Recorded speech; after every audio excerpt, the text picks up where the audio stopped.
দুই দশকের ক্যারিয়ারে পেনাল্টি থেকে কত গোলই না করেছেন ক্রিস্টিয়ানো রোনালদো।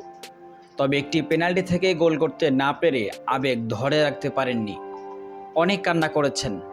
ছেলের এমন কান্না দেখে গ্যালারিতে বসে কেঁদেছেন তার মা মারিয়া দোলোরেসও।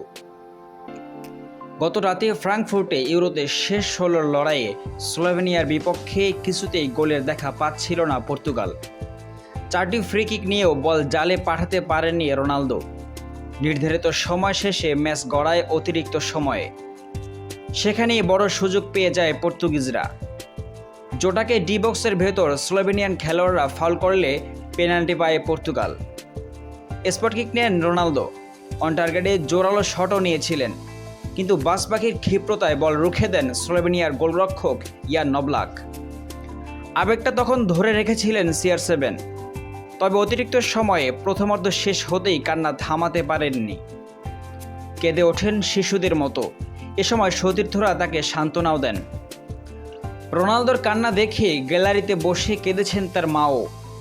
ম্যাচ শেষ না হতেই মা ছেলের এমন কান্নার দৃশ্য ছড়িয়ে পড়ে নেট দুনিয়ায়। তার এই কান্না থেকে সামাজিক যোগাযোগ মাধ্যম ব্যবহারকারীরা এক একজন করেছেন এক এক মন্তব্য। এক সাংবাদিক লিখেছেন, আমি তোমাকে এমন কিছু বলবো যা মজার নয়। এই মুহূর্তে ক্রিস্টিয়ানো রোনালদো ছোট মেয়ের মতো কেঁদেছেন। অন্য একজন লিখেছেন, তিনি পেনাল্টি মিস করলেন, সময় এসে গিয়েছে বিদায় বলার। শেষটা অবশ্য হাসি মুখে করেছেন পর্তুগিজ অধিনায়ক। গোলরক্ষক দিয়েগো কস্তার অসাধারণ নৈপুণ্যে টাইব্রেকারে স্লোভেনিয়াকে 3-0 গোলে হারিয়ে পর্তুগাল উঠেছে ইউরোর শেষ 8-এ। টাইব্রেকারে পর্তুগালের প্রথম শটেই গোল করেন রোনালদো।